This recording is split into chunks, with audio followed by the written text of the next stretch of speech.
Good morning, everyone. Thank you for being here today. As you may know, this is Numen Lumen for the Hispanic Heritage Month. We are celebrating, and the theme is What Now? Stories of change and resilience. And I was asked to speak today, and I'm really glad I'm here today. I was thinking about what I was going to talk about. It's always one of those moments where you have to decide what exactly you want to tell an audience. And so I watched a speech that one of my advisors shared with us on Facebook. It was Oprah, and she was talking about legacy, what it means to leave a legacy. Then I decided, how can I link that to change and resilience and legacy? And I thought, you can't build a legacy unless you've gone through some change and some resilience. So here's what the story is gonna be. I'm originally from Honduras. I came to this country 10 years ago. On August 14th was actually the 10-year anniversary of being here. I am blessed to be a U.S. citizen, and so is the rest of my family. So that's what we always celebrate on August 14th during the summer. So reflecting on change and resilience, I think is very important because I consider myself the individual I am today because of all the change and struggles that I've had to go through, and I don't necessarily see them as struggles. I just think that there are moments in life that if we get through them, you kind of just move on to better things, and they build off of each other. So that's why, to me, they're not really struggles or challenges. They're just kind of moments that, stepping stones, whether negative or positive. Try to take advantage of every single moment to see what else life has to offer. I think the main thing when we talk about change and being resilient to change and struggles is when it comes to being a child. Growing up in a country where there is little to no resources, I think just the experience itself made me a very resilient human being. Education was huge in my household. My mother left home when she was really young to come to the city and study. So my grandmother, who raised me, because my parents came to the U.S. when I was a toddler, they always told me education is key to everything you want to do. No one can take that education from you. And regardless where you go, you can always say, I have an education that will matter a lot. And so why does education and legacy also play a huge role? When I came to the United States, everything was completely different. Didn't speak the language. Everything was new. The school system was different. The food was different. The culture was different. And elementary school was a bit of a tough moment in life, and so was middle school. So I think for me, as a human being who tried to navigate a completely different environment and a different culture, trying to understand what the U.S. was going to be like for the next decades of my life, being that I was now a U.S. citizen, it was understanding that change was going to come, and every day, every moment, and that it was matter of being proactive and not reactive to things. So from a very beginning, understanding that when things come our way, you have to be very analytical about how you approach the situations. And I think that's where my culture ties in a lot. Coming from a Hispanic Latino community, you're not on your own. As a young adult in elementary school and high school, I never realized how much of a support system I really had. Whether it was at home or it was in the community, I found myself always surrounded by adults. And it could be tied to the fact that I was raised by my grandparents. I always kind of just hover around the adults. Yesterday, something very interesting happened. I was in a presentation by Dr. Carmen Monaco, and she was presenting about the Guatemala crisis of education and gender for my core capstone class. and just understanding how gender plays a huge role in education. But she mentioned the concept of resilience and how resilient individuals tend to have a very unique behavior. And it wasn't until yesterday that I understood I had the same behavior. She said, people who are resilient from the very beginning, they tend to always look for wisdom from those who are older. They tend to look for systems that can understand them as human beings because they don't want to be known just as the person who's being successful. And I think coming to Elon University, having a scholarship, being that idea of a golden child at home, having a lot of weight on your shoulders because, like I said, in the Hispanic community, you're not doing things on your own. Therefore, you're not making outcomes just for you. Whatever I do, I know that other kids are watching, or my siblings are always telling me I'm their role model, which is a lot of pressure. But yesterday, I understood the importance of being outspoken about the concept of being resilient, because some of us can be very prideful about, oh no, that's just what we do, that's just how we survive, or it's just, I'll get over it, or, it's something I have to do. But then I thought yesterday, why am I doing all of this? So what is the purpose in being so, I call myself stubborn sometimes, and it's okay. Sylvia agrees. So that's Dr. Michael. But I think my biggest thing has always been asking myself why I'm here, what am I doing, and what the legacy is that I want to build. And watching that video by Oprah Winfrey really made me understand why it is that I do everything, because there are mornings when you don't want to wake up, when you just want to lay in bed. But then you find that why, that it's so important. And I think being part of the Odyssey Scholars Program made me understand that why. Okay, I'm not gonna go back to the summer because that summer was very emotional. They have us together for a whole week sharing stories, where we come from and stuff. So I'm just gonna leave that there because it gets a bit emotional. So building a strong legacy for me is not just building a name or building a brand or building a resume. I'm huge on quality rather than quantity. And so I see my legacy as the ability to, in the future, when I'm older, way older, to think and look back and see the outcomes that I created that are helping other people for generations to come. My main goal is to be able to send my siblings to Ivy Leagues, because I didn't go to an Ivy League. So that is something that I wake up in the morning and I think, what am I doing now that I can help other people? I'm huge on thinking that someone's always watching. It doesn't matter what you're doing or what you're saying, there's always someone observing you, whether it is an adult or a young person. So every action, every reaction, every word you speak has an effect on people, whether you know them or not. So my legacy will be to build a strong foundation for younger generations to be able to have a better life and kind of build on top of that foundation. And coming from a Hispanic household, they always ask you, are you studying engineering, law, or medicine? And then I said, I'm studying public health. Yay, go me, humanities. And so I've managed to sit down with my family and talk to them and tell them that to me it's more than enough knowing that I'm building that foundation and that I won't get to see everything built, but at least I'm starting something. And so I think being a Hispanic woman in the U.S. sometimes plays a huge role on how you need to do things rather than how you want to do things.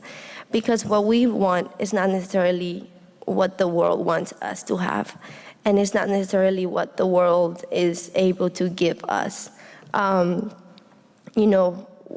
managing different resources, looking for extra resources, putting in the extra hours, carrying yourself in a way that is representative of your culture in a positive way rather than living up to the negative stereotypes. So like I said, someone's always watching, saying things, dressing a certain way, carrying yourself in a certain way, in particular in certain places.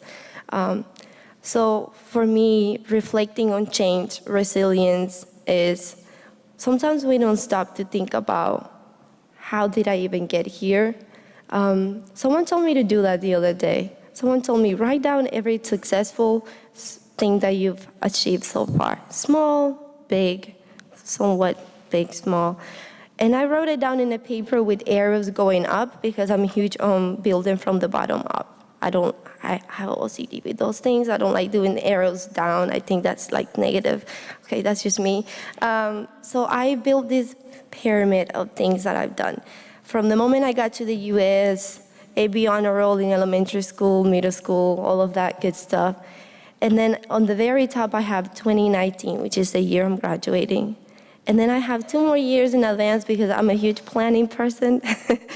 And I wrote down every achievement that I had. And I had never realized everything that I've done until you stop to think about why you're doing it, what it is that you're doing, and how you think all of those things will come together one day and you can just sit down and look at the outcomes and look at the final product. And so I realized that when I go back to my communities, I have the privilege, and I acknowledge my privilege of someone that's Hispanic, that is Latina, that is a female, attending a private university with little to no debt.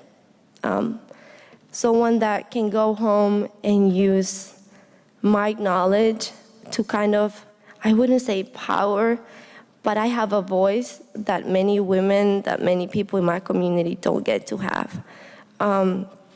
So that, all of that, I think, is starting to build that legacy that I am very passionate about building. And the reason for why I want to build a legacy is because not long ago, I got together with a few people to talk about what it meant to be Hispanic. And I've talked to a few faculty members. And it's just the same thing every time that we speak. The things that we're not having, the things that we're missing, the things that I would love people to know about my culture. And each culture for each country is different. And it's different for each female. I always tell you, you can't say, this is what all the Latina females in this country need, because it's different. We're all unique, we're all individually working on our own things. So when we come together with students or faculty, it's always the idea of people know who I am, people know my name, people know my studies, they understand why I'm here. They don't understand me as a person. They don't understand my why. And if you don't understand someone's why, you don't know them. You really don't. Because you can know someone. I think in this culture in the United States, which it was one of the most shocking things I had when I came, is that you say hi and you say bye.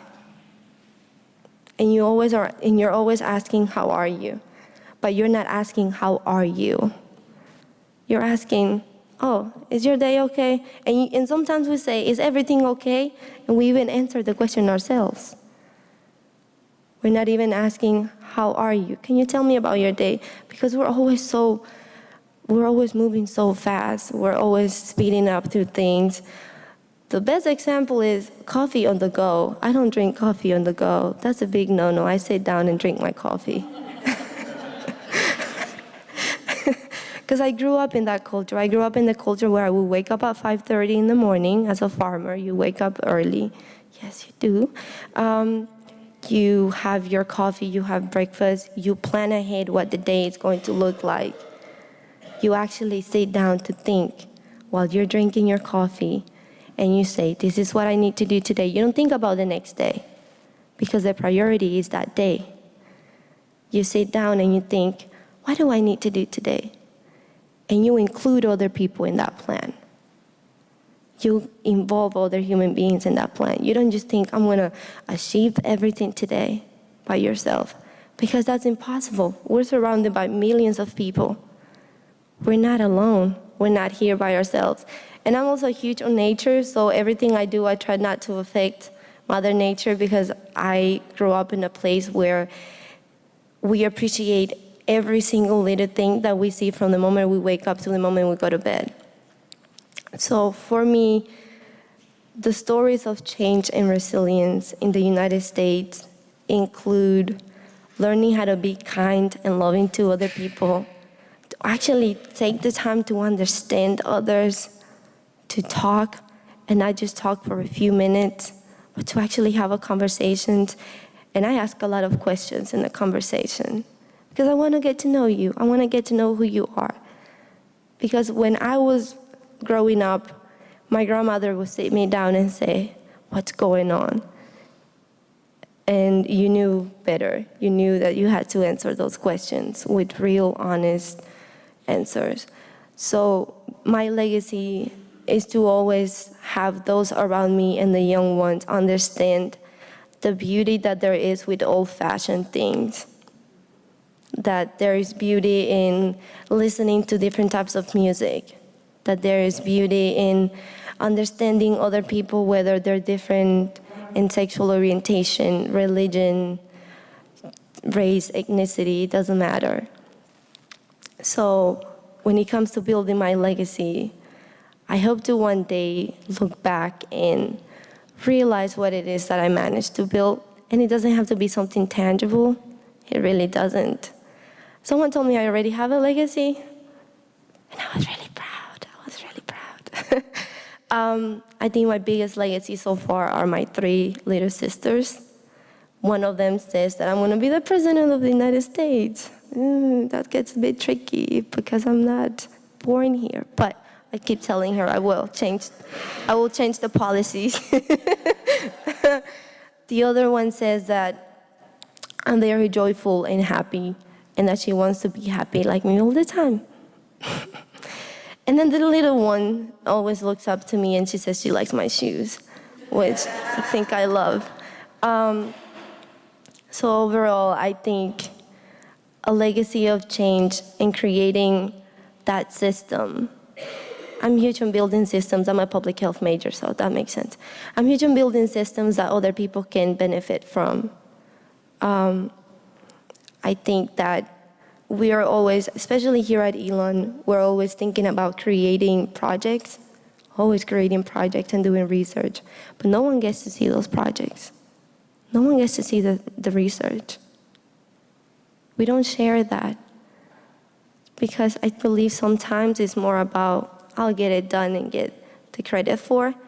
But if someone can benefit from that, if someone can benefit from those ideas, if someone could benefit from all of that, that would be your legacy. And that's something that I think we're learning as students early on, to not keep things to ourselves, because there is so much talent, especially in the minority community. We're so afraid to share our talent, because for so long we've been told that it's not good enough, and that it's not accepted in this culture, and it's not accepted in many other cultures. But I think it's time to let your legacy start build up from the bottom up, because there's always someone watching. So, because I have gone through some changes, like coming to the US as a teenager, which is a really rough stage in life, and going through different education systems, just remaining resilient and having that community. Please be a mentor. And I'm not saying just meet with someone and talk to them and say, how are you doing? How can I help you? How can I give you resources? But actually listen to people. Sometimes we just want someone to listen to us. That's it. We'll walk away and we'll have the answers right after talking to you, because for some reason talking to you and saying things out loud make us feel like we have the answers. It's weird. Human beings, we're unique, we're interesting things. So be a mentor. You're building that legacy. You're allowing someone to start their own legacy as well. Support those who are struggling, because everyone's struggles are different. No one's struggles are better or bigger than anybody else's. They're all struggles. So let's help people build a legacy. And as a Latina woman, I'm huge on business and entrepreneurship and leadership. And my legacy hopefully will be to, in the future, have businesses that can hire minority people and that can help students do networking. God, please. And internships, paid internships. Paid internships. So my main goal is to always remain resilient. I don't think that will ever change. It's something that's built and it doesn't go away. To be understanding of change and to, in the future, look back and know that I have my legacy.